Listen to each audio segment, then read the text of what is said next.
Yeah, so vitamin C and collagen an hour before training. If you want to swim fast in December, Yes. start training now. People are getting scammed, to be honest, and it pisses me off.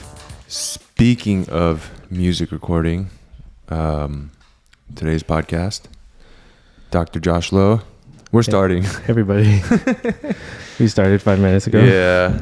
Josh is the owner of Reason Physio. He's our team physical therapist, former D1 swimmer at UCSD, a bass guitarist, bassist or bass guitarist? Doesn't matter. And a photographer, also the team photographer. Thanks for coming on. Thanks Is that for it? having me. Anything else? I technically play drums too. Damn. And drums. We have a tradition on this podcast where the guest of the previous episode leaves the guest of the future episode a question not knowing who you're going to be. So last time we had Brian Lundquist on. He asked, and I actually think this question suits you very well because you're a bass guitarist, a photographer, physical therapist, business owner. Is it possible to develop mastery in multiple domains? So like the example that he gave was like swimming was a thing that he developed mastery in. And he was like, I don't know if I can develop mastery, like true mastery in other domains. Always. Yeah, I agree. With anything. Anything. Whatever you decide. Yeah. Do you think are you a better physical therapist than you were a swimmer? Yeah. Okay, so you already did. Yeah. But would you say you developed mastery in swimming?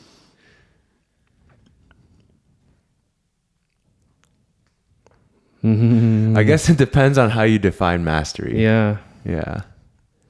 I think I, as a swimmer, obsessed over as much as I could with what I was given. Yeah.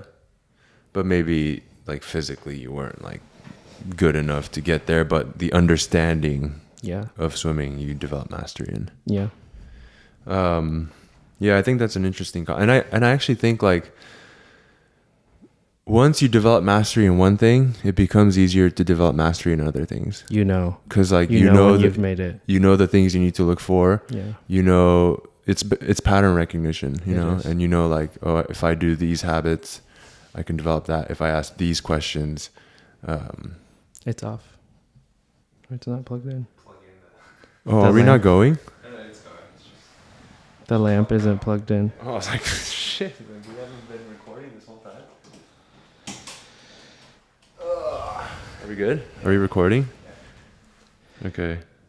Cut. Just kidding. Nah, we don't cut anything. We just raw dog the whole we thing. just yeah. What were we talking about? Mastery. Yeah, I think that you learn what the skill is. You learn how to learn the skill. Yeah. And then it becomes, where do I need to put in effort to address my biggest gaps? And so across the board, whether it's photography or music or writing or speaking, at some point there's a skill learning phase and then it becomes a consistency phase. And you can always get better at skill all the time. But at some point it just becomes, how long can you do this well? Right. Yeah. Yeah. Because it's just reps. You just need reps. Yeah. Today I wanted to talk about swimming injuries, obviously, because you're a physical therapist, and just kind of go over everything related to swimming and injuries. I think it's pretty cool that, like, remember that one time Zen asked us that question where he was like, if you had to train one exercise, and then, so if you go back on my Instagram, there's a reel where Zen asks, if you were to train only one muscle in the body, what would it be? And then we did 3, 2, 1, go. And then we said, I think I said infraspinatus and you said low trap. And it was, I think low trap was my number 2 and infraspinatus was your number 1. Yeah.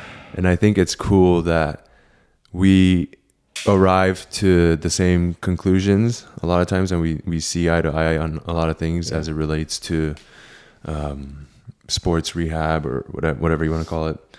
So I think it'd be interesting if we kind of break down all the swimming injury stuff.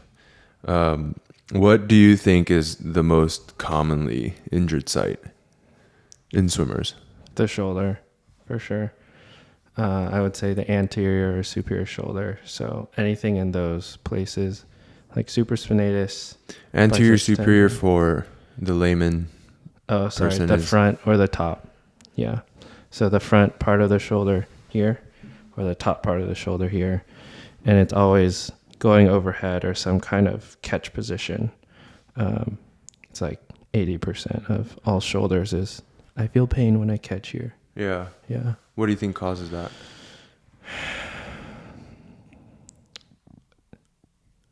It's a big question. To simplify it, it's that the muscles that you use when you swim are a certain pattern of muscles, and you do those. There was a research study where club swimmers do about 30,000 strokes per week, and so that's a really high volume of contraction, right? It's a lot of contractions, and there's no antagonist like contraction volume that is anywhere that high. Mm-hmm. If you get 3 sets of 10, you're I guess you're winning, Yeah. right? So it's it's 3 sets of 10 against 30,000. 30 versus 30,000. Yeah. And so what, like infraspinatus, that's why it's so important to train, right? For sure. The position of this shoulder blade, the position of the arm, and the rib cage, making sure it's in the right place. So that What do you mean rib cage in the right place? So we're going deep. We're going to go there. I mean, we can go for 2 hours, dude. Yep. So swimming is obviously a gravity minimized sport, right? Mm-hmm. So you're not on land. The way that you move through the water is 100% different because you're not anchored down into anything. So their center of mass really sits in your core. And so that's really where the stability comes. Now, if you don't have the core stability or the trunk position because of range of motion deficits or whatever, then everything distally is going to be in the wrong position. So right? proximal stability, distal mobility. So it's the idea that you have a house, but the foundation is cracked or unstable, right? You built a house on sand. So then when you go into a certain level of activity that creates shaking or whatever, the house is shifting, and the roof is the most unstable part because the foundation isn't set. Yeah. I've also heard the shooting a cannon out of a canoe analogy. Yeah. Same thing. Or it's like the tail wagging the dog. The tail wagging the dog. I had to think about that one. So like if you were to go upstream from that, right, to minimize the amount of shoulder injuries someone has, like what are the big rocks that we can do? I would start with internal rotation mobility and shoulder flexion mobility. Really? Yeah. Talk to me about IR mobility. Talk about it. So when we lack internal rotation, it creates a stiff surface. It doesn't allow the shoulder, the head of the humerus, to rotate or move well. And so it throws off the mechanics, and the head of the humerus starts to anteriorly translate or glide forward too much. And that's where we have either front or top injury, because the head starts pushing up into structures either in the front or at the top of the shoulder. And it just wasn't made for that. Right. And so if the bottom or the back, if you think about the shoulder as like a cube with 6 surfaces, and the bottom and the back side are too short or too tight and they're pushing up this way, that's why we have anterior shoulder, front shoulder pain, and superior pain, top. I think one of the parts where I'm lacking in my coaching skill set is the ability to help athletes improve their IR. I don't know if I'm not doing the right stuff or if I'm not doing it in the right dosages, but what actions can we take to improve IR? There's basically improved posterior cuff quality, and then that's pretty much it, right? And length. Then it becomes strength and eccentric control, and then it becomes coordination. So today I spent 2 different sessions with people, like doing external rotation, internal rotation with a sticker on their elbow, and then the crosshairs of the phone staying on it so that you're rotating perfectly around the shoulder. So when you have the strength and eventually you have the mobility, you have to know how to use it at the right time with the right muscles firing at the right time. So even if you do get 60 to 80 degrees internal rotation, you put them in a position where they're here and they can only achieve 20 degrees of it before their head of the humerus starts translating forward, because they haven't even been taught how to keep it back. And so it's crazy because you'll put the sticker there and they'll be rotating around it, and that whole time they won't have felt their rotator cuff at all until they've learned how to rotate around it, right? And so the concept of like doing concentric and eccentric contractions at a pure, we call it like precision of rotation of the joint. That's when you're finally able to like have pure stability and control of the shoulder. And then you have access to that. And then once you're able to replicate that on land, you can do it in the water. So talk to me about the sticker and the crosshairs. So you're putting the sticker here and then you're filming it with a phone from this side so that they can see.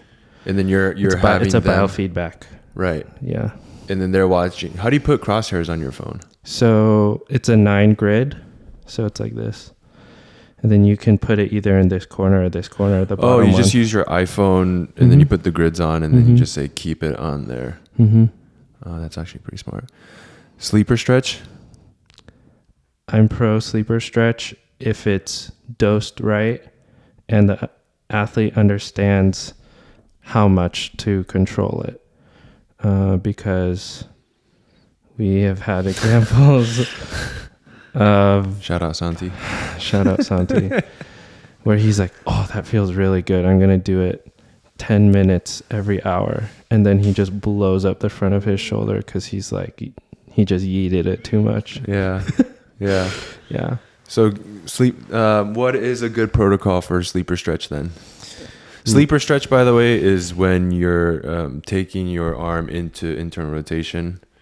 So if you're audio only, basically the bottom side of your forearm, you're trying to push down towards the ground. You're laying down on your side.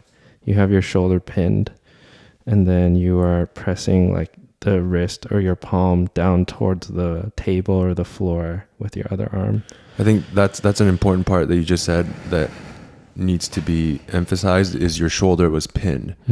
I think the biggest mistake people make when they do sleeper stretch is they let the scapula... They anteriorly translate, and then it starts getting worse. So there's a couple... the protocol I have for it is, number 1, you have to have a clean rotation, right? So you don't want your humerus, the head of your shoulder, the front of your shoulder, translating as you're doing this. And you'll know if you're not doing it right if you're feeling it at the front of your shoulder or the top, right?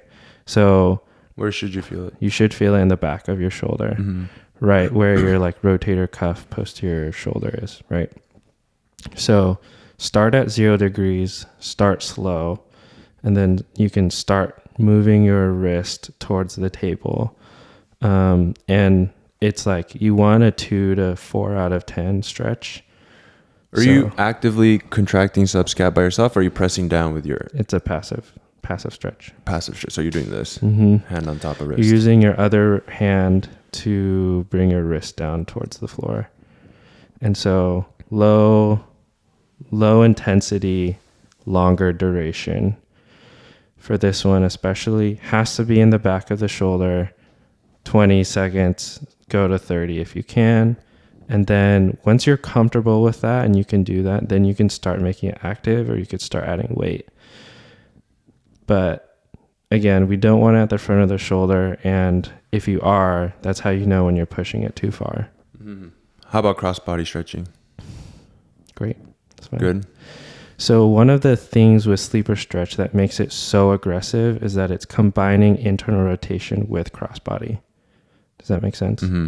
So one of the ways to regress a sleeper stretch is actually to lean off of it. So you start moving your body away from it so that you're now farther in abduction instead of... Right. Yeah. So you're just opening it up here and you sleeper stretch here. You know what a kimura is? Mm-hmm. In jiu-jitsu? It's you basically take someone into internal rotation and you make him tap. Oh, yeah. Like that. So if you're wanting to improve internal rotation, cross-body stretch, posterior cuff tissue quality, so like foam roll, lacrosse ball, infraspinatus, back of the shoulder, sleeper stretch. Mm-hmm. Anything else?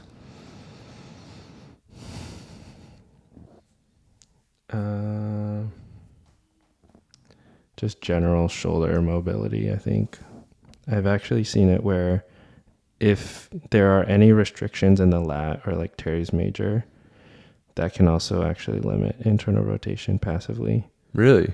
I think even though they're internal rotators? I think it's just a nervous system thing. Got it. There's so much like protection and tightness around that it's either just blocking it or the nervous system's too like wound up basically. So it's the same concept. Like if your quad was not working well, your ability to produce force in a leg extension would be limited. Yeah. I mean, I don't know if there's actually studies, but I've seen like anecdotally, you like go and you do a manipulation at the spine and then the hamstring length improves, or like dorsiflexion will improve, right? Because now the total nervous system tone is just lower. Right. Makes sense. Have you seen Sun Ying's high elbow catch? Not. He has one of the, right, Sid? He has one of the craziest high elbow catches. How much IR do you think you need? What is the minimum number you need? 40 degrees? I would put it at least 45. 45 IR? Yeah. How much ER? Minimum 90, I would say. That's it? Yeah.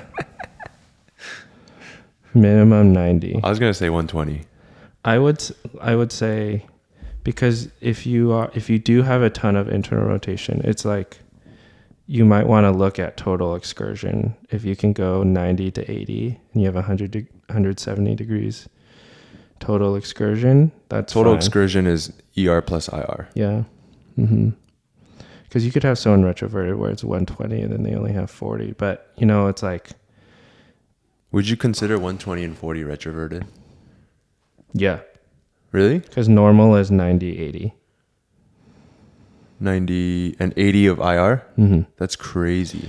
But... Normal for who, though? The right? Population. But I would argue that swimmers need that much internal rotation before their catch positions. 80 degrees. At least. Yeah. Yeah.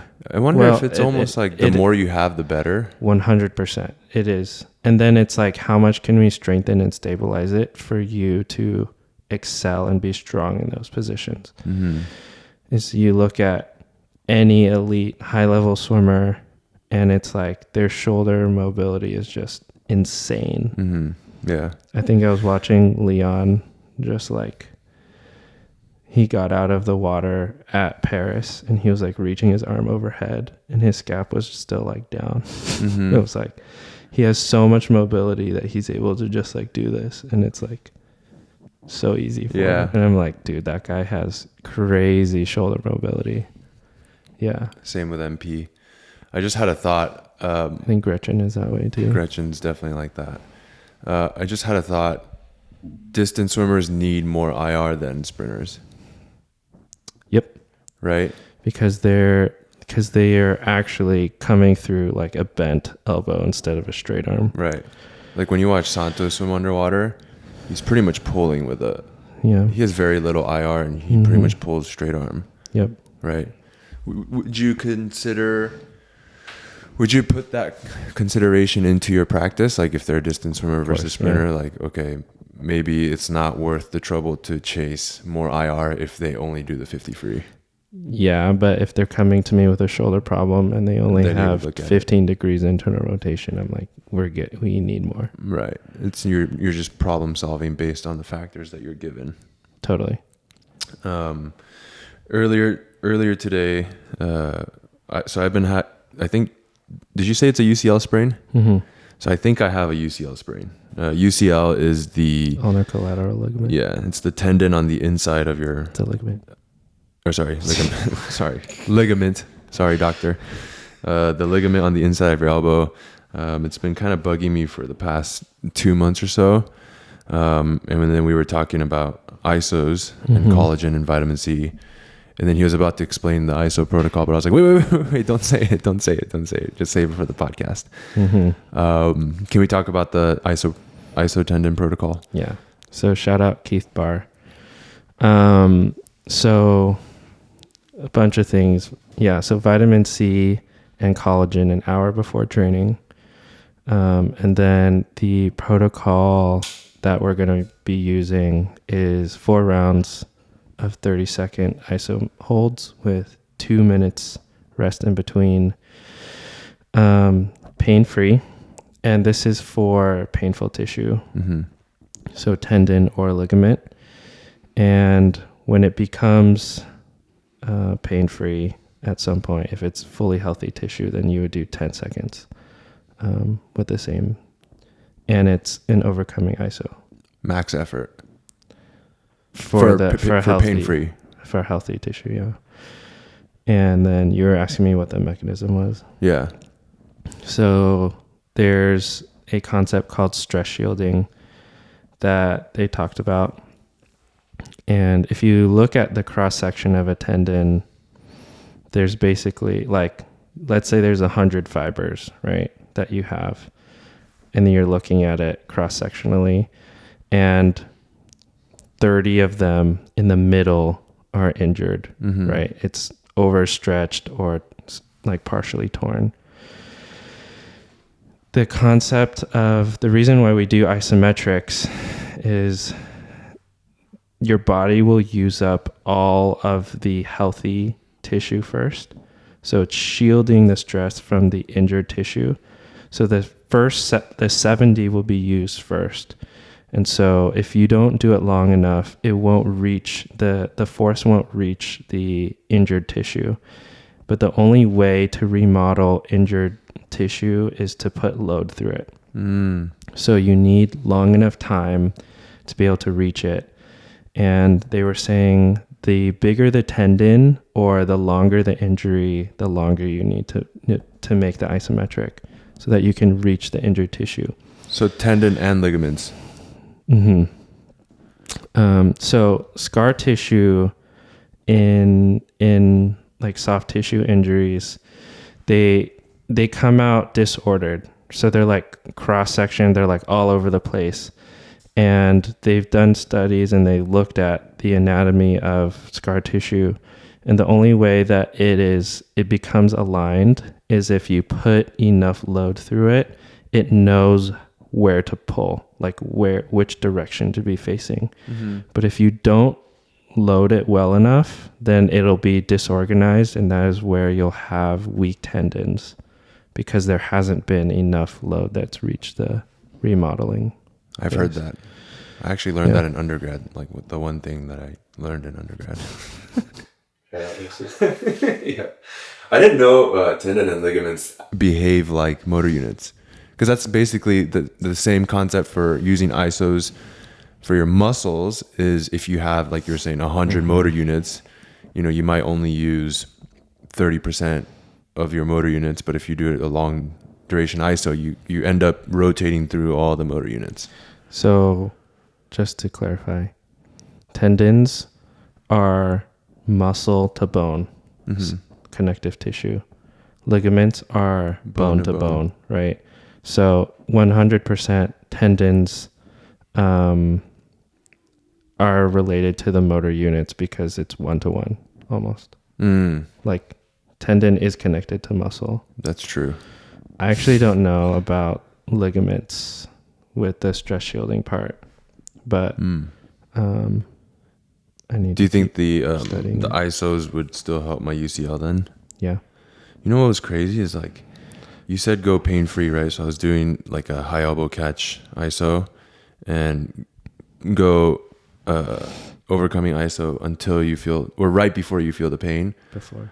I was literally putting like a 1.3 out of 10 pressure, and then if I go to like 2, I'll feel something. It's not like excruciating, but I'll feel it, so I'll back off a little bit. Yeah, so I think that you put yourself back into an inflammatory phase when today. you swam today.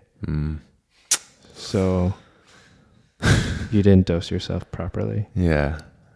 I also I was letting it chill, so I wasn't doing any ISOs or anything. Yeah. But the issue is I'm racing on Sunday. Yeah. And I wasn't so I made a cost benefit analysis in my head. I was like, okay, well, it's Tuesday. I race Sunday. I need to do something fast. I'm not going to just go in there not having done anything fast for the past 30 days. I was like, okay, if I do something fast today and it hurts, that's have okay. Have you done any normal swimming though? Yeah, I have. Okay. I've been doing a ton of normal swimming, swimming with fins, but swimming slow is not the same as sprint swimming. It felt, when I sprinted today, it felt so foreign. Yeah. You know? It's nervous system. Yeah. Adaptation. And then you were saying like do the ISOs in a whole bunch of different positions, right? Talk to me about that. And there needs to be some specificity in terms of range of motion, but you're wanting to stress it in multiple directions, in different kinds of ways. Yeah. I have a hot take. What is it? You know how a lot of the swim coaches say, in order to prevent injuries, you have to swim a good technique. I actually don't think good swimming technique reduces the risk of injury. Because if that were true, if that statement were true, then everybody at the Olympics would be injury free. And that is far from the truth. What do you think? But is that the reason they're injured? No. There's so many reasons they could be injured. There's so many reasons. But I'm saying like when swim coaches are like, oh, he got injured because he swims like that. But that coach doesn't know the reason unless they're that swimmer's coach. I'm saying, but what I'm saying is like, do you agree with that statement of like bad technique equals injury? It can. You think so? It can. I guess it can. Yeah. Depending on. Have you been to an age group meet? Yes. I 100% think that it can, especially when you're looking at middle distance to distance swimming and you're multiplying it over hours and hours and hours and strokes and strokes and strokes. And there isn't the prerequisites to be able to handle that technique also. What are the prerequisites? It depends what the person is. What the technique is. Yeah. I mean, I think the one that we talk about the most is this part of the catch, right? Protraction? It's like an anterior glide. Scap, anterior tilt. It's like the scap does protract an anterior tilt, but it's also like this anterior glide of the head of the humerus as you're getting into catch, right? Yeah. And it's like, how do you decide whether that is good technique or bad technique, or healthy technique or unhealthy technique? Because it could be putting you in a position where you have a few more inches of catch, and if you can control that position for however the duration of your race or practice is, it's fine. But if you don't, And you're actually only going there because you're not able to rotate from your hip well enough, or you don't have enough shoulder mobility.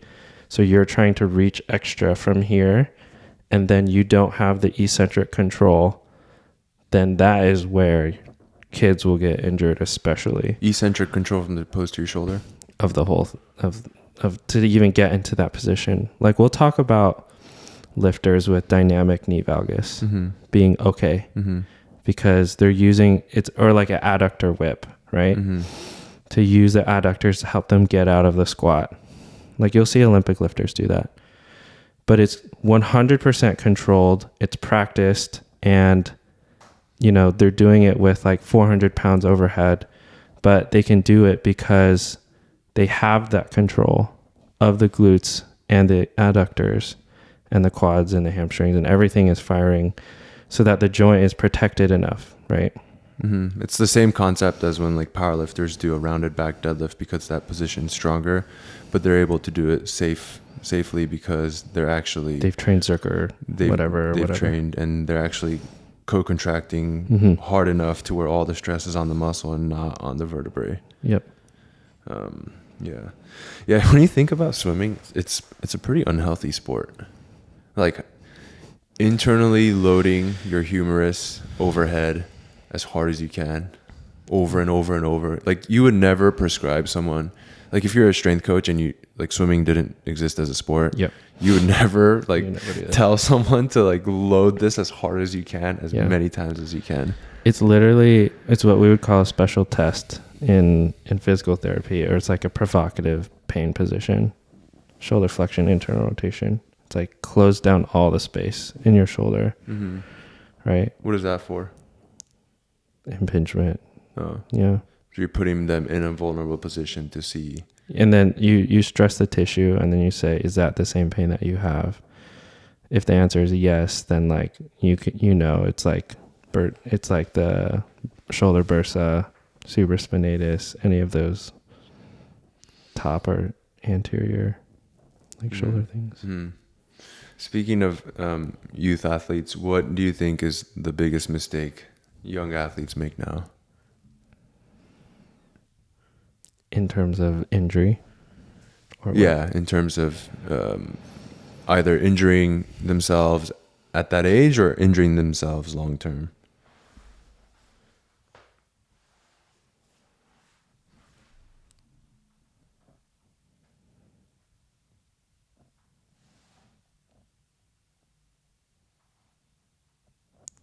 I think there's responsibility at 3 levels. Okay. There's responsibility at the coach's level. There's responsibility at the parents' level. And there's responsibility at the kids' level. So are you asking kids? Or are you asking coach? Let's go all 3. Let's cover all 3. Okay. So coaches, I believe, have the responsibility to know how to manage their athletes in terms of Volume. I messed that one up this season. It's a learning process. Yeah, that was the biggest lesson I learned from this season. So volume, I would say at some level, mentally and emotionally, Mm-hmm. they have a responsibility to keep their athletes healthy and not, especially when they're kids, like not put them in a place where they could be dysfunctional, Mm-hmm. eating habits and all of those things. And then having the humility to know when they need more help, strength, conditioning, physical therapy, nutrition, mindset. I think the coach has to be the jack of all trades.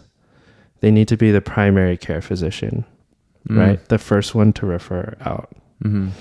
And it is our job as like specialized people to teach them when it's time. I think it's the same with parents, but parents in a different kind of way. The responsibility for the parents is to mainly manage habits, right? the parents are the main form of accountability, holding their athletes to the standard of which they said they would do. And then providing the mental, emotional, physical support for the athlete to go to practice or make sure they have enough food, things like that. Yeah. I always said, like, the biggest thing parents have control over is their kids' nutrition. Yeah. You know, they want their kids to swim well, and they pay for all these private lessons, and they pay for extra training, and they pay for this 100%. and that, and then they go to McDonald's. It's like, what are you doing? Yeah. You know, like that's the one thing, the one area you have the most control over is what kind of food you're putting in your kid, and you're feeding them Wendy's. Food is it's attached to so many things, right? Yeah. Dysfunction emotionally and compensation for other things. I actually think one of our athletes, I won't say who, but I think they have a very low protein intake, and I think that's why they got hurt a couple times this season. And I feel like if their protein intake was a little bit higher, because I've watched this individual eat, and it's definitely not enough protein. Yeah. So we had a conversation about upping the protein intake, and I think that's something that's gonna help them moving forward. Yeah. But yeah, I think protein intake, good rule of thumb is like a gram per pound of body weight. Yep. Do that, and once you do that, you can view it as like, not only is it a performance enhancer, but it's also a huge injury risk reduction. Totally. I think that having enough carbs in season is essential for recovery, nervous system recovery, and replenishing like the muscles. It's been interesting watching the pros, like some of them like to cut for racing season, which is interesting to me. Like that they like that, you know, because I haven't necessarily seen that before. Yeah. Do you think that leads to injury, or it can?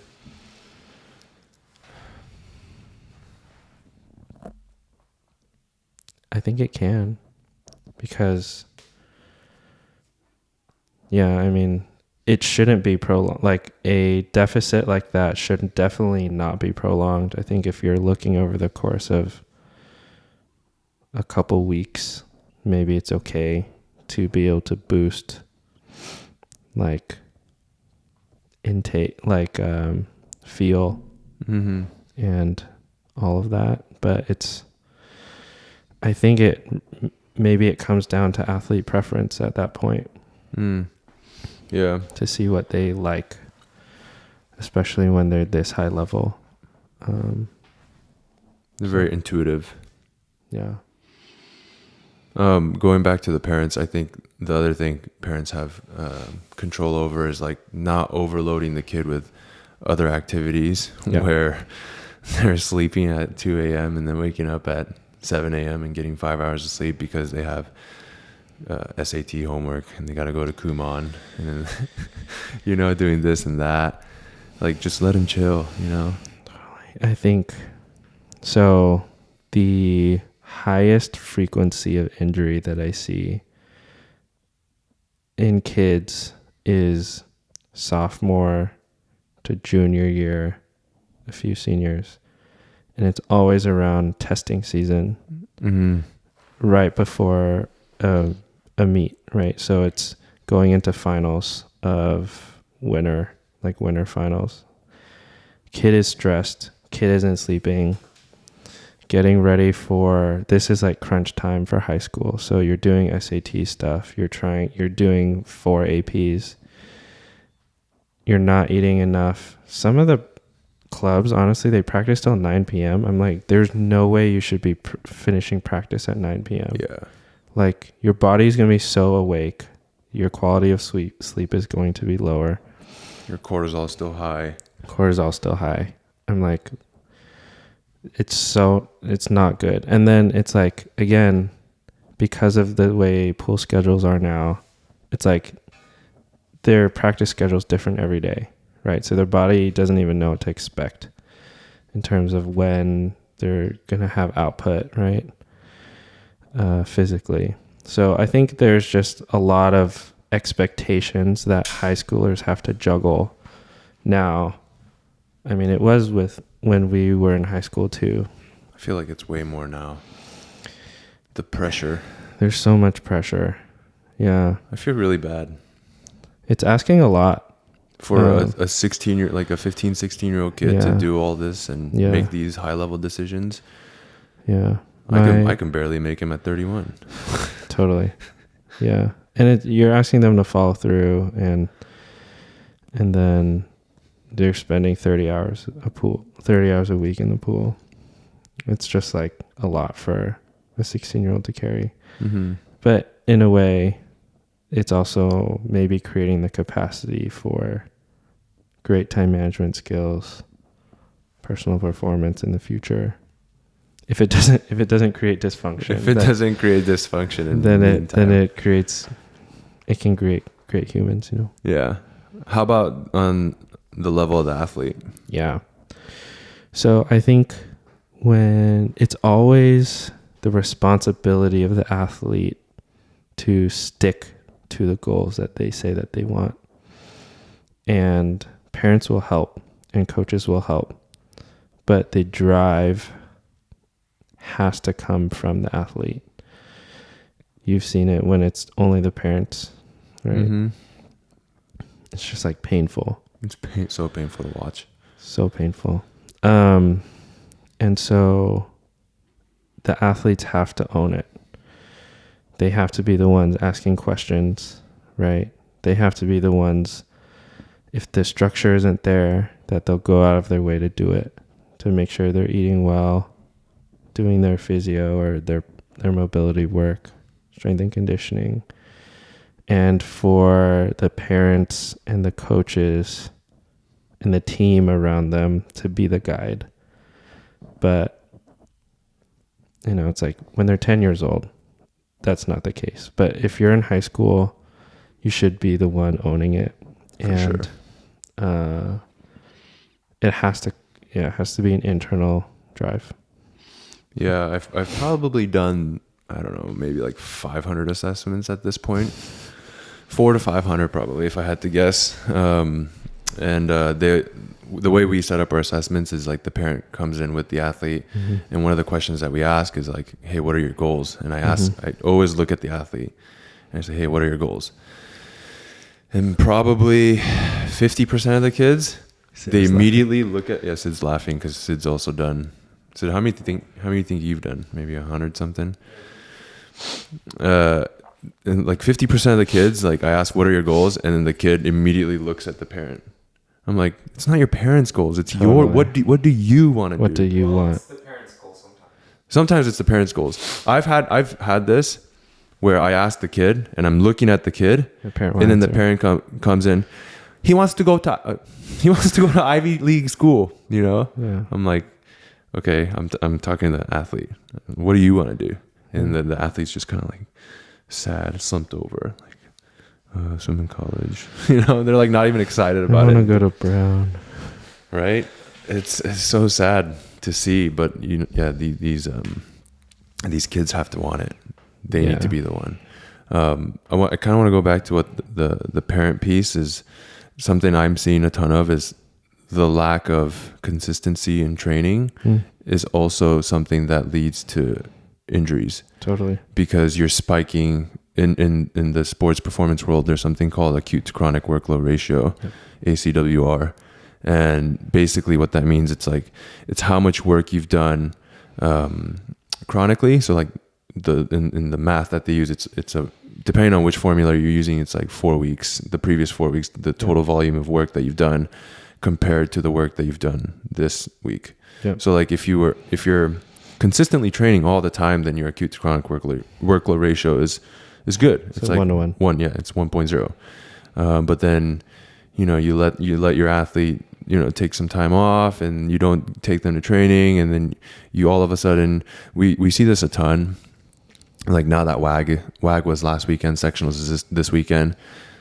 and I say this like every August, September. I'm like, Yep. hey, if you want to swim fast in December, Yes. start training now. Yes. You know, and what ends up happening is like the parents, they think, oh, we have WAG in a couple weeks.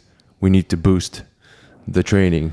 We're going to go to ASP 3 times this week, and we've done 0 training sessions all season long. And I'm like, There's no base. yes, like you can come, but like I'm going to make the volume so low because it needs to make sense from not only from an injury standpoint, but also from a performance standpoint. Like if you haven't done anything and then we're going to do stuff, like we're only going to, it doesn't make any sense. So like, I think one of the things that we need to do a better job of is educating people like, hey, if you want to swim fast in December, you got to start in August and September. That's when you build your base.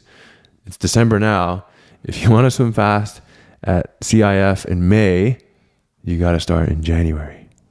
Can I ask you a business question? Sure. That's going to challenge you a little bit. Sure.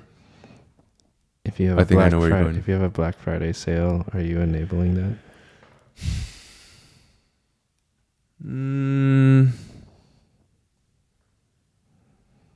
No, I don't think so. Because it's just another opportunity, right? To purchase. But like if you're... How many weeks from Thanksgiving to WAG is there though?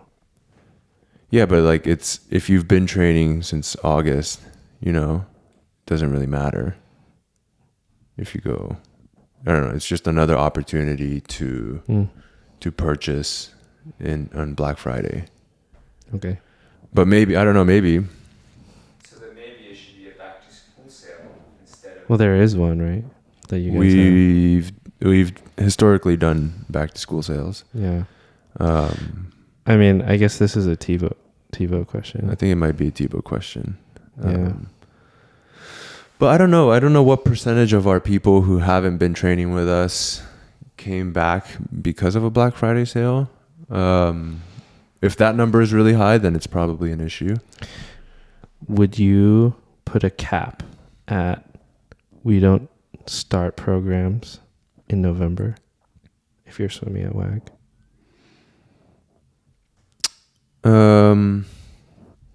Or no, because if they want to start training, the thing with from a business side is like you have to, when the motivation is the highest, you have to make the sale there. Yeah. And I agree. If we're gonna, because a lot of times what you see is like, I agree, they come in November and hey, we want to start training, don't come in, right? And then we'll never see them ever again. Yeah. And it's like at that point you're not servicing anybody. I agree. But what we do well, I think do well is if say someone does sign up in late November, we adjust the training program to make sure that, you know, it makes sense. Like we're not going crazy. Yeah. You know, we when we're doing the assessment, we let the athlete and parent know, hey, we got WAG in 2 weeks. I just want to let you know, like, training is going to look really easy, but I want you to know that, you know, that's strategic. And then after WAG, after sectionals, we'll go hard. We definitely have a lot of those conversations. That's great. Education is important. You're just making sure that whatever expectation that they have is being met. Yeah. You know, what's something popular in the swim rehab world that you disagree with?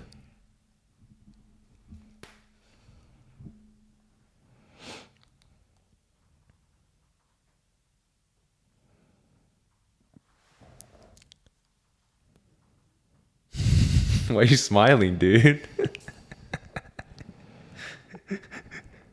Just say it.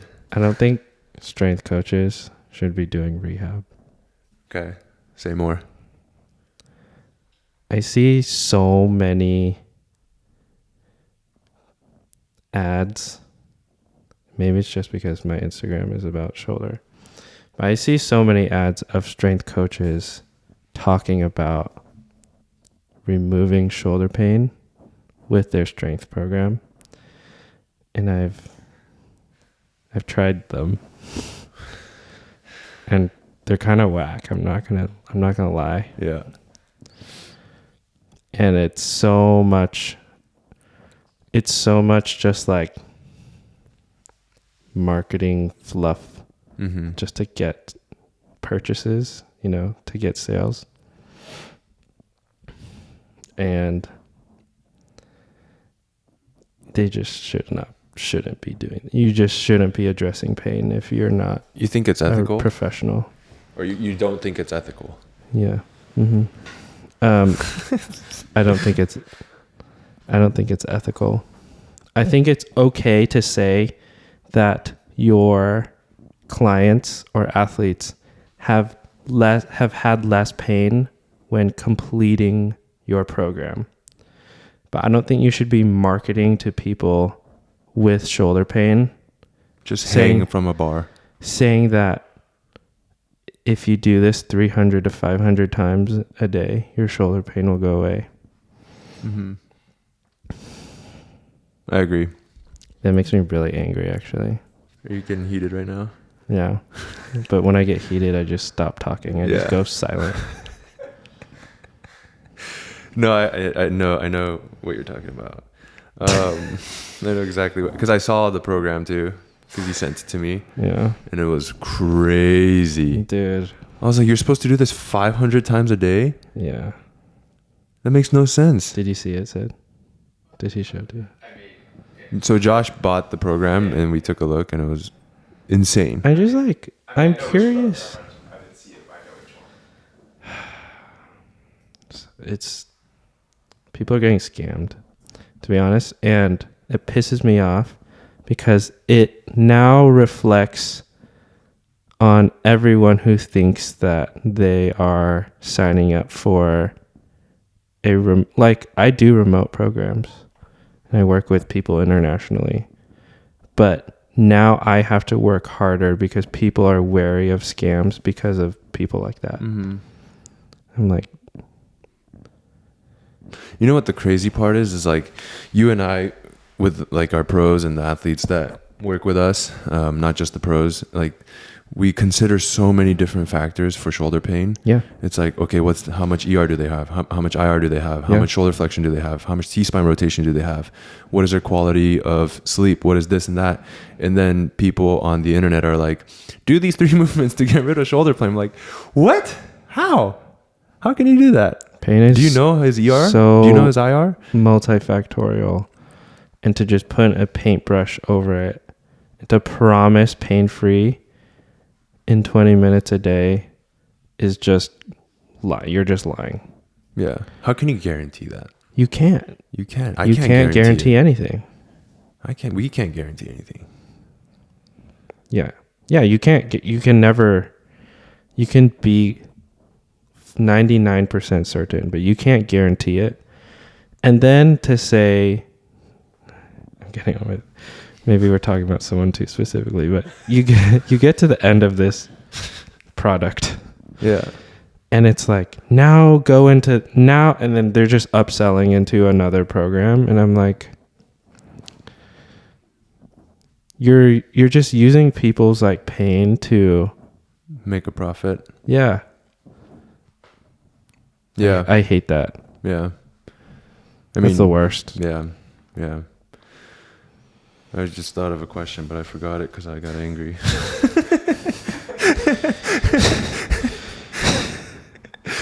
Yeah. Yeah, that's a big issue, man. And that the unfortunate part is it's not just the swimming world. That is It's in every everywhere. industry. Every industry. Whether it's a marketing agency or anything, anything. Anything. So you got to be really careful. If you were to tell a swimmer, right, like if you were to assign one rule to them to make sure that they would stay. I just remembered what I was going to say. Can I go back to that? Yeah. That's all. In terms of you can't guarantee anything. That's why I never say injury prevention. I always say injury risk reduction. Yeah. I never say because injury prevention is kind of like strength and conditioning. It's where it's just like a catch-all term that people use, but I make sure I never say injury prevention. Yep. Because you can't prevent You just lower the injury risk. Yeah, I always say injury risk reduction. Yeah. That's what I was going to say. Sorry, I'm going to go back to my question. Mhm. If you could give every swimmer one rule to keep them injury free for the rest of their careers, what would that rule be?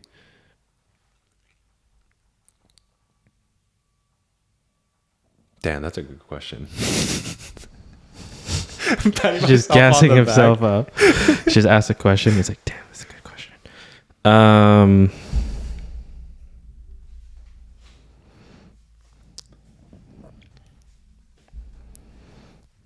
Go to physical therapy and strength and conditioning.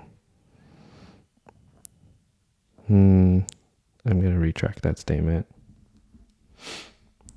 Hold on, I'm going to refine it.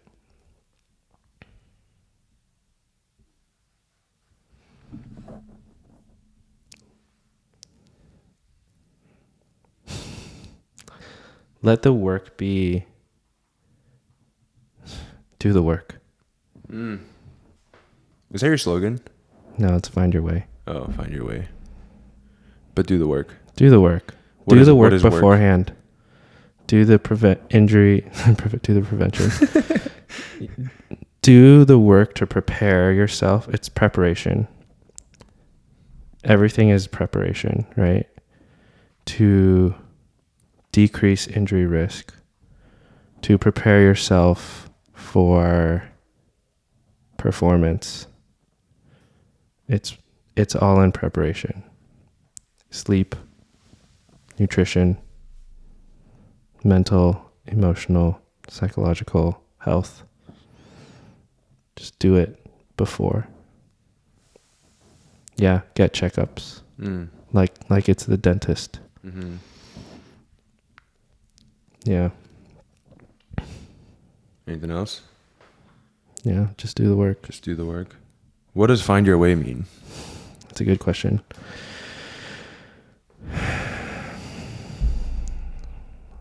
Wow, this is really boomy. I keep kicking it. Find your way is based on the belief that hardship is a human experience and that we're all jockeys in a horse race. And at some point in life, you're going to get thrown off your horse. And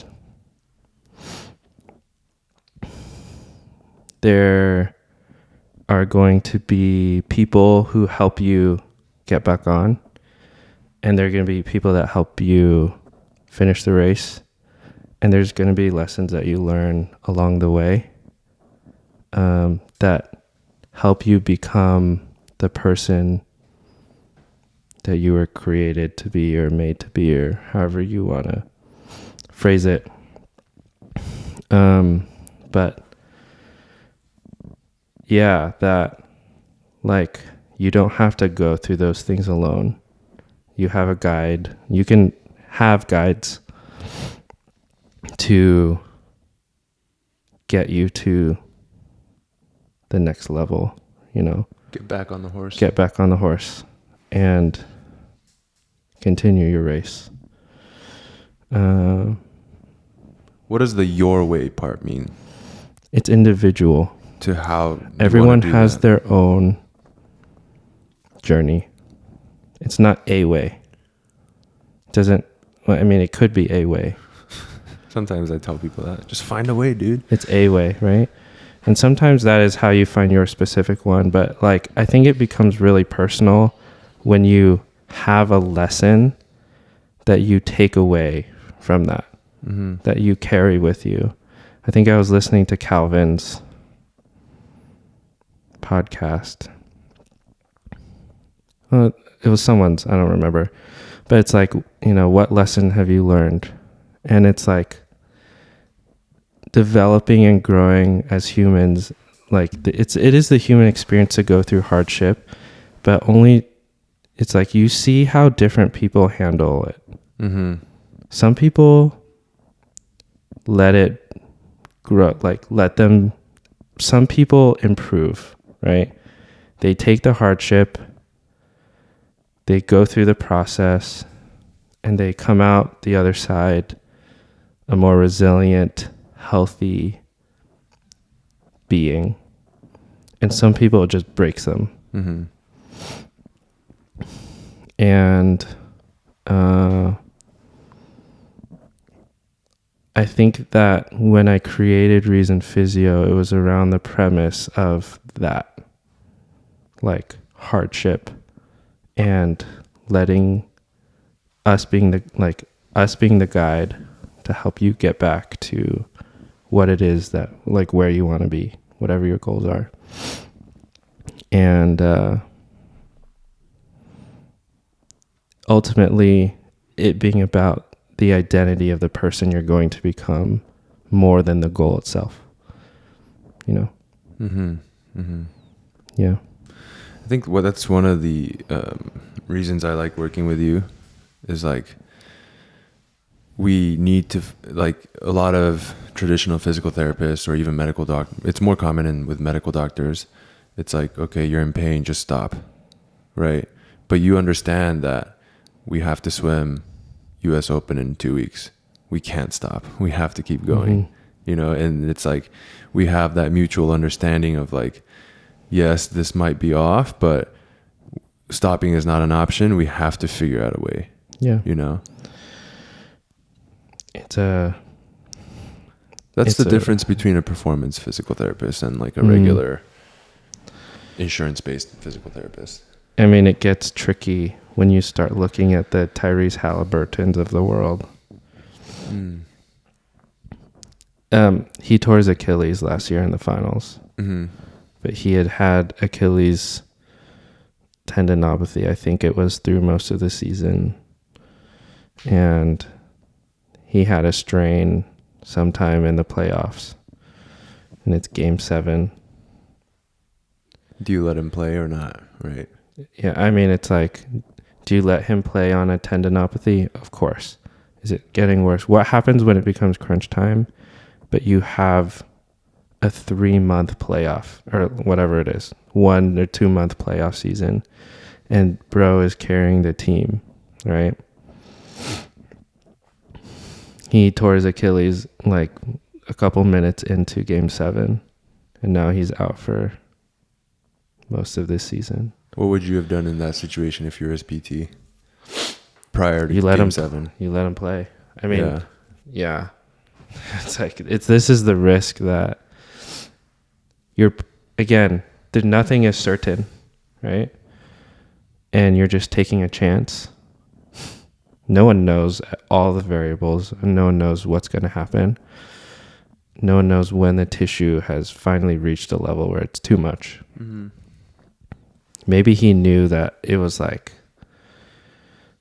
you know, the human body is amazing, but like, you just don't know. You have no idea. You have no idea. And like, that decision is going to cost him a whole season.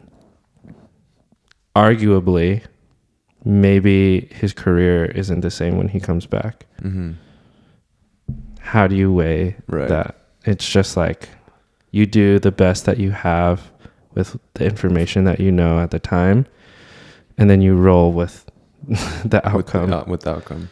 How, for me, one of the things that weigh the most heaviest on my heart when I'm coaching athletes is when athletes get injured. Like, I'll carry that with me for a week, and it's very heavy, you know. Totally. And so like I think that's one of the reasons like the season, like I got so tired, was like I was just carrying that load from we had a bunch of like nagging injuries here and there. Yeah. But that's one of the heaviest things that I carry. How do you, I mean, that's your job, like that you only see injured, you never see healthy people. Like, how do you manage? Does that affect you at all, or is it completely compartmentalized for you? It's a lot. Yeah. It's a lot to carry for them. But I enjoy it. It's like, I think it's an honor to sit with people in that space of being frustrated or angry or upset or disappointed, and be like, well, okay, we have to acknowledge that this does suck. Mm-hmm.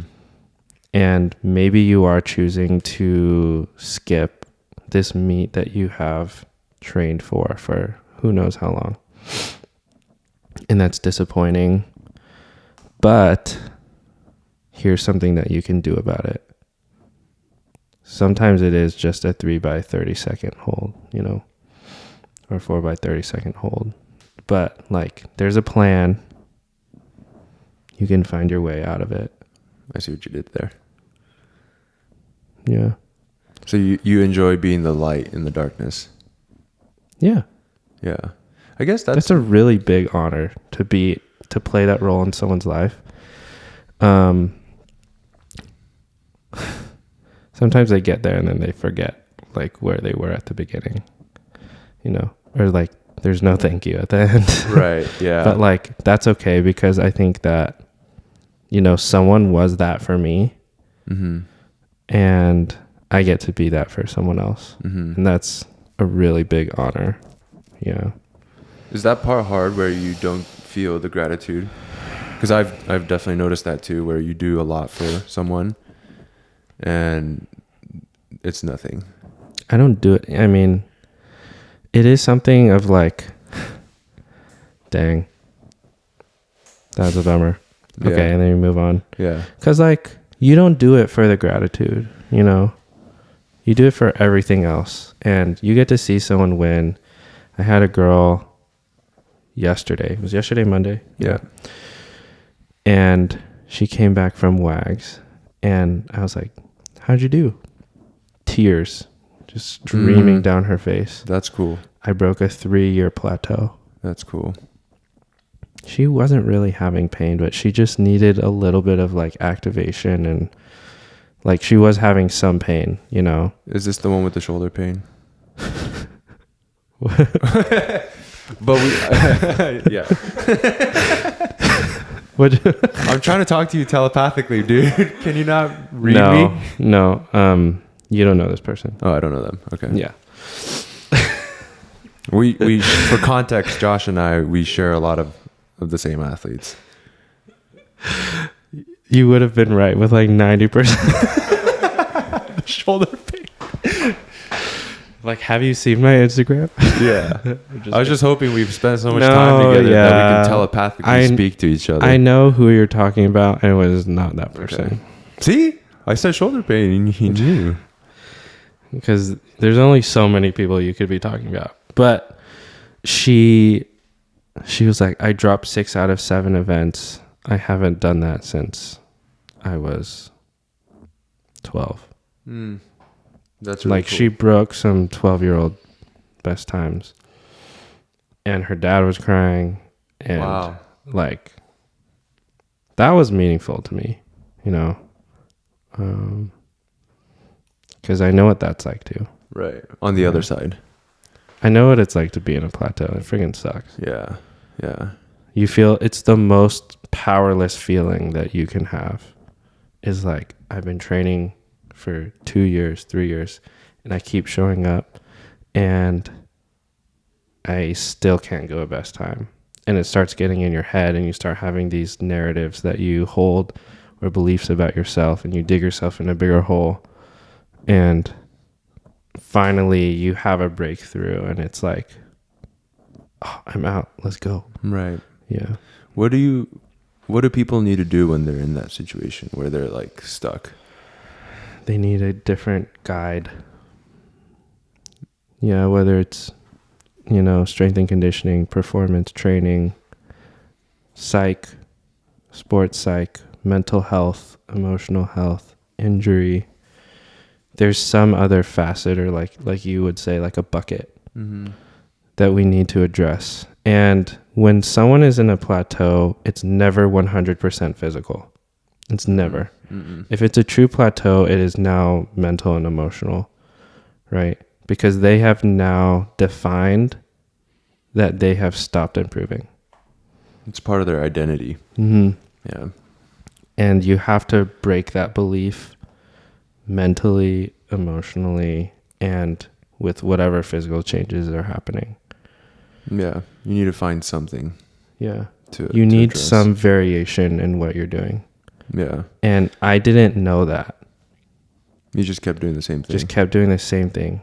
That's an interesting dichotomy to manage, though, because it's like on one end of the spectrum, it's how much do you trust the process, right? And just continue going on the path that you're on. And then it's like the example I'm thinking of is like kids switch club teams all the time. It's like, how much do you know, the coach is like, hey, just trust the process, like keep your head down, keep grinding. And how much of it is that, and then how much of it is I do need to switch teams? You know, it's definitely a dichotomy that you have to manage, and it's not really black and white like that. I think that comes down to the coach being able to communicate well. Then, Yeah. Right? It's like if they're like, you're going to drop this season in this event and you don't do it, and then you do it again and it happens 2 or 3 seasons in a row, then you just, you lose trust in the person saying it. Right. Or versus being able to deliver on the promise that you have. I think if it's like, this is a plan, here's a 3-year plan. We should be at 6 months, we should be here. At 1 year, we should be here. A year and a half, we should be here. This is the benchmarks that we're looking at, you know, for you to go this time. Then a coach should be able to communicate that at some level, to a level, like in a way that the parents and the kids believe it. And if you're not doing that, or if you can't deliver that, or you can't communicate that, then like maybe it is time to change a club team, or ask your coach, what else do you think I need to get better? Right. That's important. Taking ownership of your own destiny like that. Yeah. I'm always so surprised when athletes aren't more, because I was very invested in my own training, and I was like, what can I do? What can I do? What else can I do? And I feel like, what? No, I thought I said something. I said totally. Oh, you said totally. I was like, what? I heard it from here for some reason. Shit, what was I saying? You were invested. I'm so invested. What else can I do? That's how I got into strength training initially. It was because I was in a plateau and I couldn't figure out why can't I get better. And then I started strength training, and then I got faster. Yeah.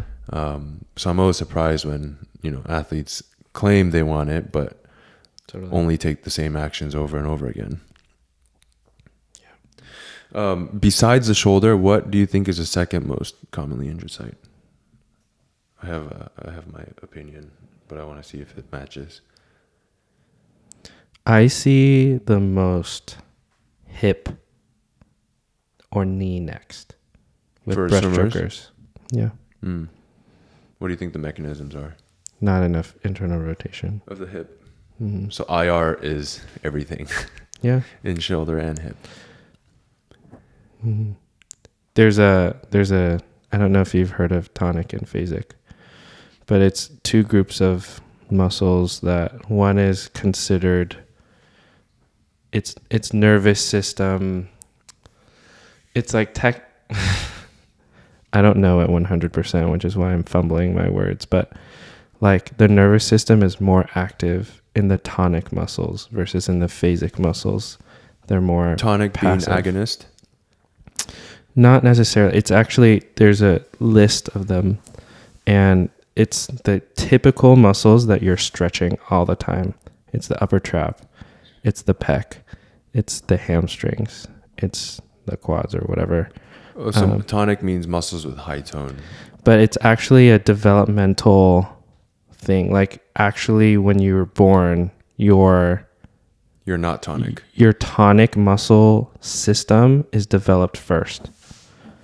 Got it. Okay. Yeah. Depending on the actions that you take, some muscles become more tonic than others. Just develop. No. Every person goes through. Every person has a developmental phase of the tonic muscles are tonic. Oh, okay. So everyone has the same. Everybody. Yeah. Okay. Got it.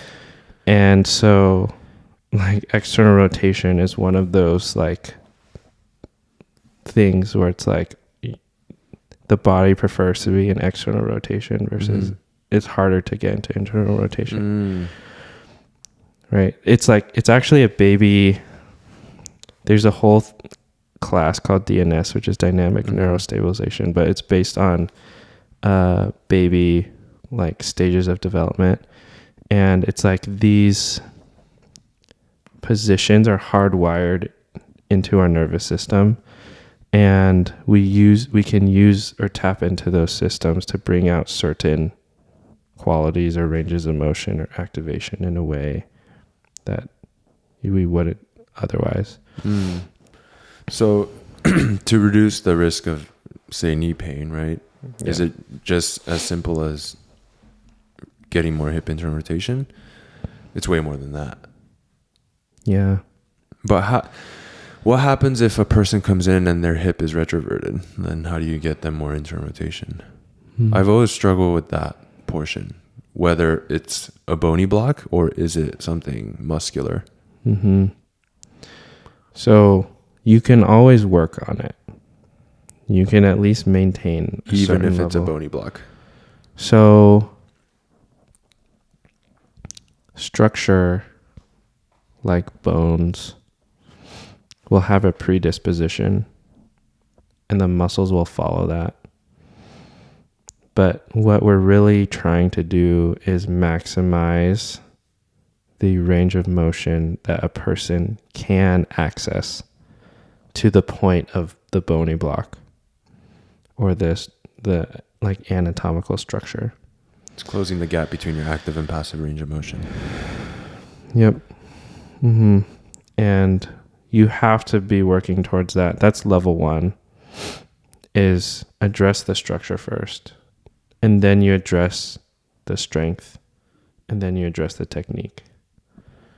Right? So if someone's dealing with knee pain, what are you looking at if you say structure first? I mean, I look at hip mobility at 90 degrees hip flexion and at 0 degrees. Mm-hmm. Because that tells you whether it's more muscular or jointy. Explain that. So when you're at 90 degrees hip flexion, It's more bony. it's more bony. Or there's different muscles like the adductors that would play a role in limiting certain... The adductors are the weirdest muscles in the entire body.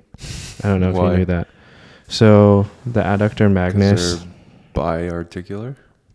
No. Yes. What do you mean by that? It crosses your hip and knee joint. No, yes, the adductor magnus is a 2-joint muscle, but it does hip flexion like past 60 degrees and hip extension in different degrees. I see what you're saying. Okay. It's a super weird muscle. It's like if the bicep was extending your elbow.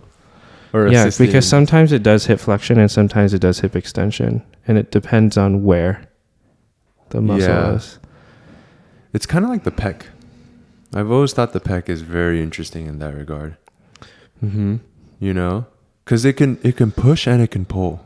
Yep. Mm-hmm. I was like, when I was like in undergrad, I was like, what? Some fibers do shoulder. Which one extension. is pec a push or a pull? I don't know. Yeah. Mm-hmm. Such a weird muscle. And it's such a sensitive area too, that you have to really know how to manage it well.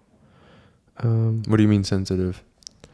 It's just like the inner thigh to the groin it's like physically sensitive. Oh, like to touch. Yeah. Yeah. And when you foam roll it and stuff. It's also like professionally sensitive. Oh yeah. Right. Yeah. So you just need to be careful about how you're going about it, and then how you're managing it. And then it's like you have to make sure they're not overworking, or they're not too short, or they're not too weak, versus like they're overworking because the glutes aren't working well, or whatever it is. So adductor shortness and or weakness is a big contributing factor to knee pain. Mm-hmm. Medial knee pain? So it depends what structure is hurting. So the adductor actually does attach below the medial knee in the pes anserine. It attaches to the tibia? Mm-hmm. So it crosses the knee joint. So you could be having, if you have medial knee pain, it could be your adductor magnus tendon, could be hamstring tendon, right? Gracilis or whatever. And then it could be MCL, could be retinaculum, just general knee, right? So it's figuring out what are the sensitive structures, where it could be. Then it's asking, why are those things happening? Is it actually your patella and you just doesn't like being in that position? Just things. It could be things. How about ankle mobility? Ankle mobility. What about ankle mobility? If you're limited in dorsiflexion, that contributes to knee pain. Maybe in the gym. I don't think it contributes in the water. Yeah, because you don't really get dorsiflexion. Except when you're pushing off a wall or how about breaststroke kick? Yeah, but it's more of a adduction. The foot is being forced out, right? So it could be like a don't you overstretched need dorsiflexion when you're loading up the breaststroke kick? Yeah, but you're not going to have pain. You're just going to be bad at it. I see. What's your opinion on stretching the ankles into plantar flexion at a young age to increase kicking range of motion? I'm for it. As long as it's not too much. Yeah. So like making kids sit, and have you seen where they like sit on their ankle and then they go up in streamline from a kneeling position, from the seiza position? I've seen it. I don't know what I think about it. I think kids are pretty amazing, so yeah, you can teach them to do whatever they want, really. Yeah. I think in America, it's we look at all those things and we almost see like a lawsuit coming, so we don't do all these things. But then you go to Europe and China, and they do all kinds of weird stretches where they just and they develop freaks, because I think they're not as afraid of lawsuits and stuff. But it's also like, depending on how many people they're pushing through that system, it's like one out of how many, and then how many did they lose because of injury or like they pushed them too far or dysfunction. Right. What's it? All the other dropped egg theory or whatever. You drop 12 eggs on one. Yeah. What do you call that again? Drop egg theory. Yeah, you drop 12 eggs. Egg drop soup. That's pretty good. That's all I think about. I want to go back to the factors that you think contribute to shoulder pain, because the big three for me are, and I want to see if you agree, are shoulder flexion, ER, and T-spine mobility. Like if those three things are good, then the probability that you develop shoulder injuries go down. Totally. Would you add anything or remove anything? I mean, you just mentioned 3 mobility things. Mm-hmm. Yeah. What else? I mean, then you... Oh, and ER strength I would add in there. It's crazy how weak like swimmers' external rotation is. Totally. And it's because of the 30,000 versus 30 at best. Right. Yeah. Yeah. Would you ever train internal rotation? I mean, that's what we're doing to improve their strength. Like in the gym? Yeah. Would you train IR strength? Mm-hmm. In what situations? Really, like return to sport, with a history of shoulder instability. Yeah. So towards the end of their rehab journey with shoulder instability, I will. Or, it's like, if they're having problems anchoring their catch for whatever reason, and we've already determined their lats are strong enough and their scap stability is there, but they're just not able to catch enough water. I mean, that cable thing that we do with Santo overhead where he's here? The ISO? That's internal rotation. Mm-hmm. That's subscap and teres major. That's true. Yeah. I was more saying like cable internal rotation at 0 degrees like this. I give that to him. Oh, you did? He does it. Okay. Yeah. Good. Yeah. Shoulder stability, right? Because you're trying to train co-contraction. The subscapularis is actually the thing that keeps the head of the humerus from anteriorly gliding. What? Really? Mm-hmm. Why? Because it literally just sits there like that. Oh, from a structure perspective, not a function perspective? Mm-hmm. Because functionally, it pulls it forward, no? Functionally, it's an internal rotator, so it actually posterior glides it. So it's both. So in a osteokinematics, arthrokinematics way, internal rotation of the shoulder is paired with posterior glide. So when you use your subscap, it's actually posterior gliding it, which is preventing anterior glide, which is why when you have problems with anterior glide, the subscap is always lit up. You know? What do you mean lit up? Like Sensitive? there's always trigger points. It's always in the painful. So you know the swimmers who... But I think that it's reactive to having a tight posterior cuff, like lack of internal rotation, because there's nowhere else to go and it starts going up, and then it's having to hold it down against something tight, and then it just loses it. Yeah. So you know, like when the classic swimmer, like scap anterior toe, and anytime they do any kind of rowing motion, it's the scap dumps forward. Is that a result of posterior shoulder tightness, and then it's anteriorly gliding? It depends. Or pec minor short, bicep tendon is short?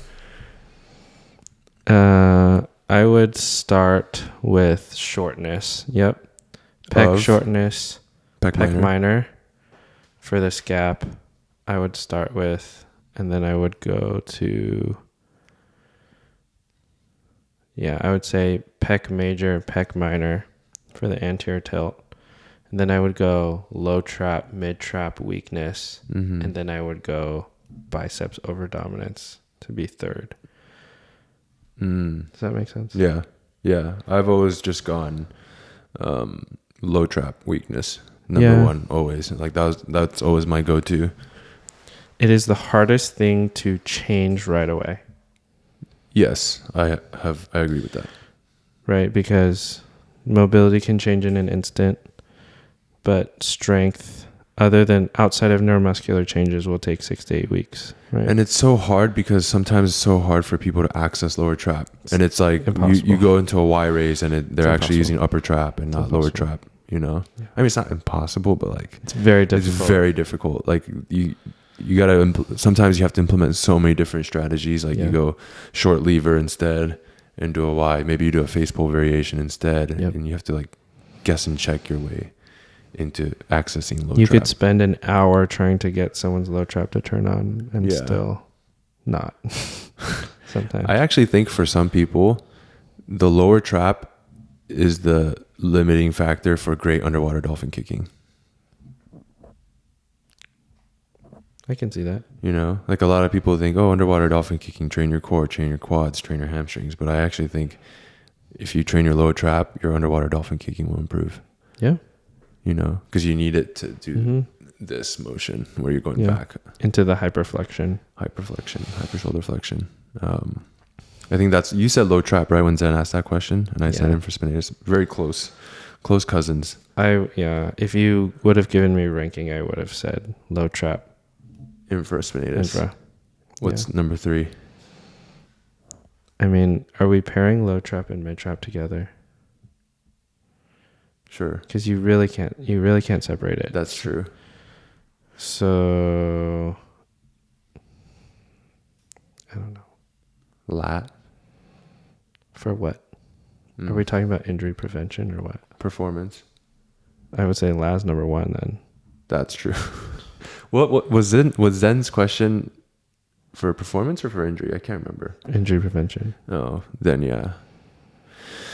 All right. Well, anyways, how long we been doing this in? 1 hour 28. Okay, you got to go soon too. I have something to give you. Okay. Oh yeah, I forgot about this. I have a surprise for you. Wow. If you're audio only, make sure you tune into YouTube. Or actually, I guess Spotify has it too.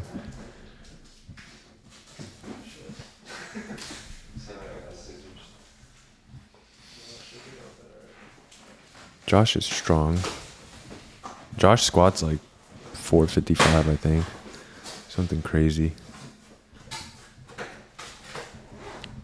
I brought the wrong box, but I'll just present these to you, and then I'll give you the right pair. Oh, sheesh. These are from your giveaway. Yeah, I have this as a gift to you. Oh, wow. If you go to @Dr. Josh Lowe on Instagram, he just had a... Dang, those are neat. Wow. There you go. Thanks for... Are these Wow. Thank you.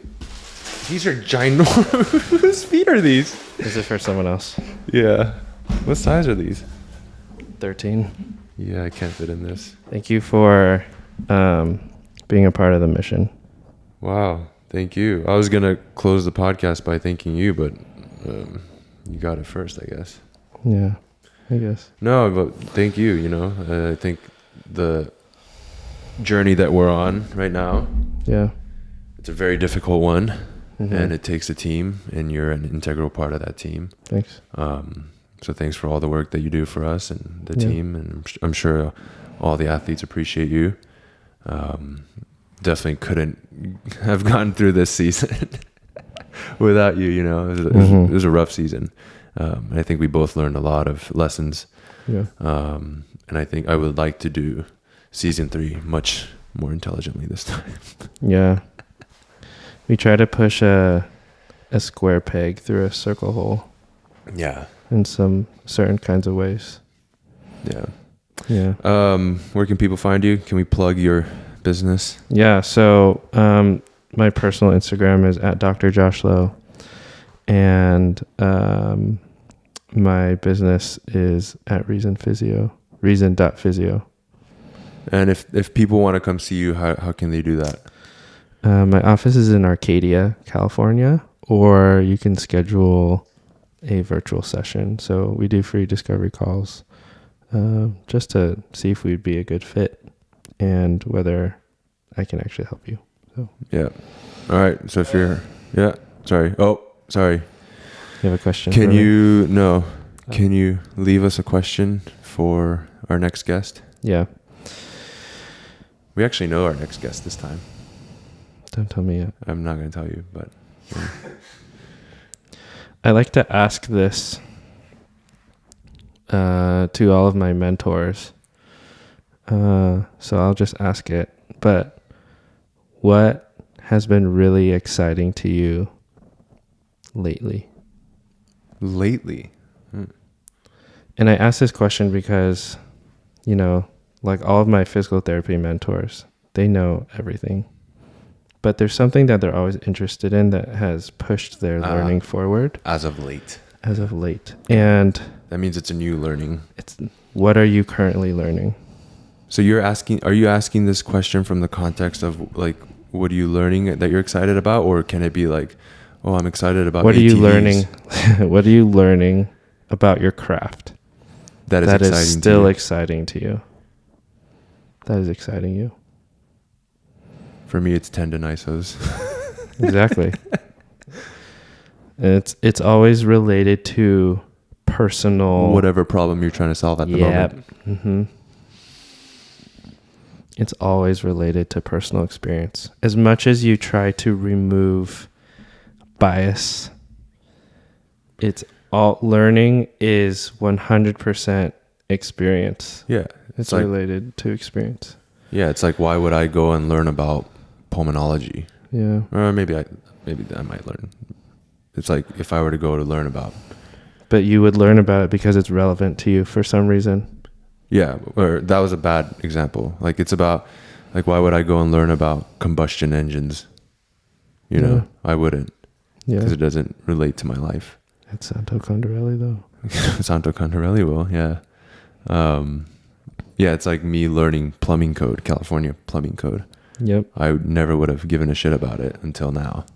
I mean, that's not It's not interesting to you though. No, but you I had had to learn it. it to do all this stuff. Yeah, I think learning is interesting to me because I consider myself a lifelong learner. Like, What are you most excited about? oh, good question. Gotcha. Sorry, you have to go. Yeah, No, I'm you're good. Yeah, I think I have to can go at leave it. 4. It's fine. Okay.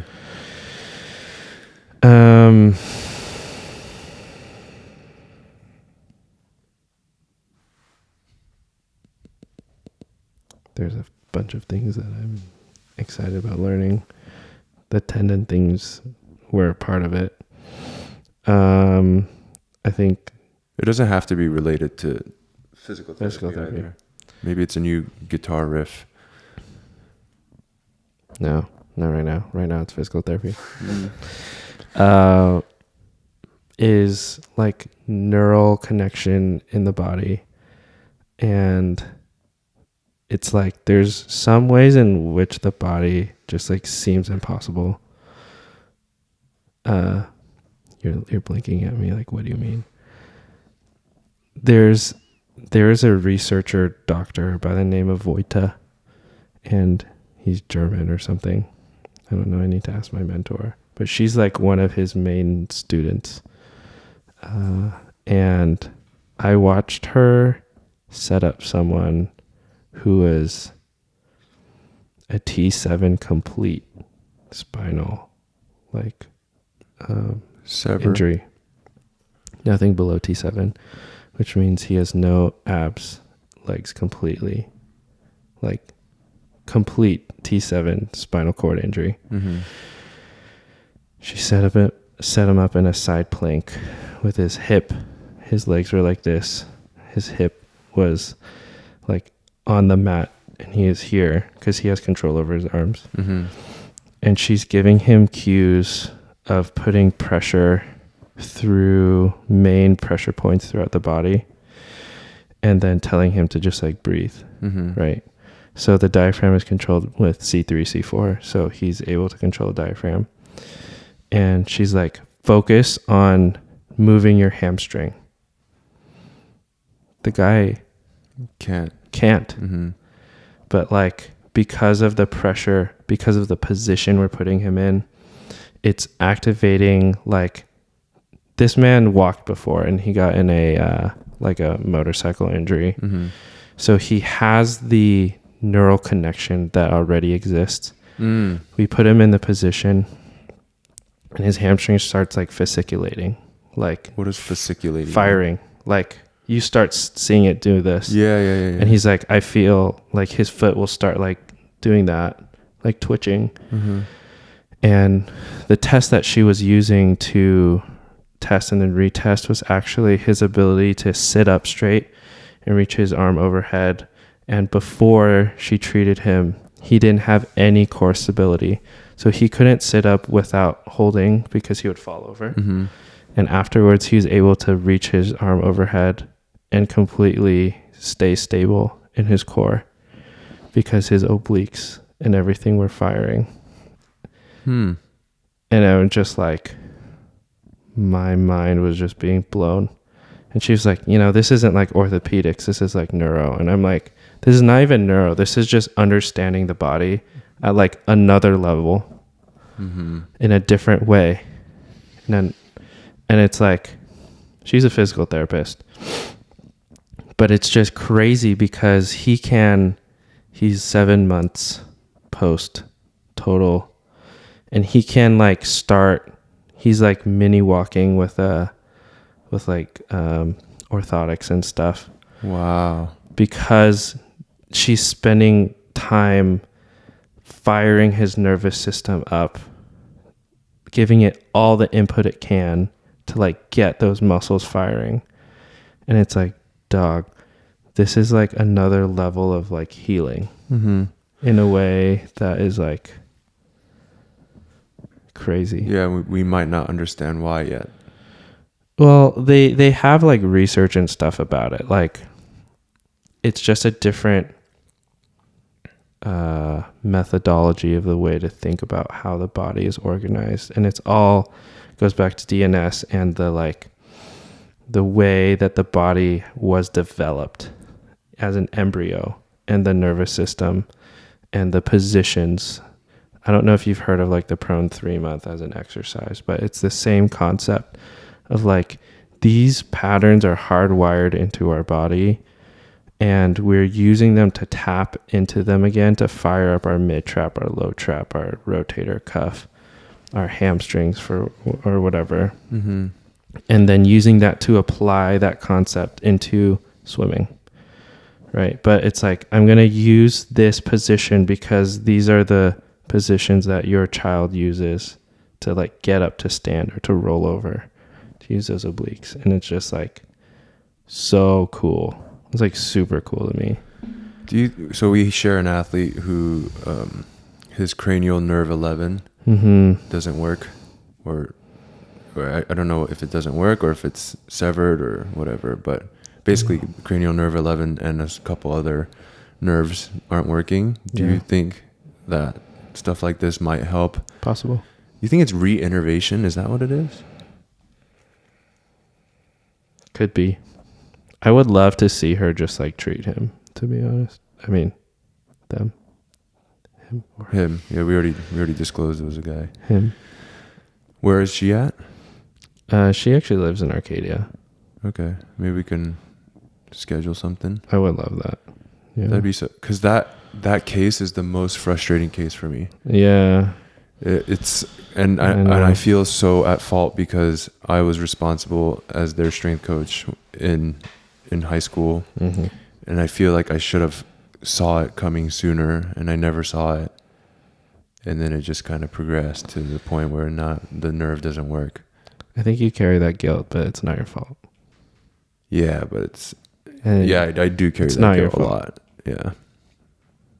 Anyways, thank you for the shoes. You're welcome. They say Reason Physio on the back. Pretty cool. All right. Anything else to plug? No. All right. Yeah. Thanks for coming on. Thanks for everything you do. Yeah. And Appreciate see you. you next time.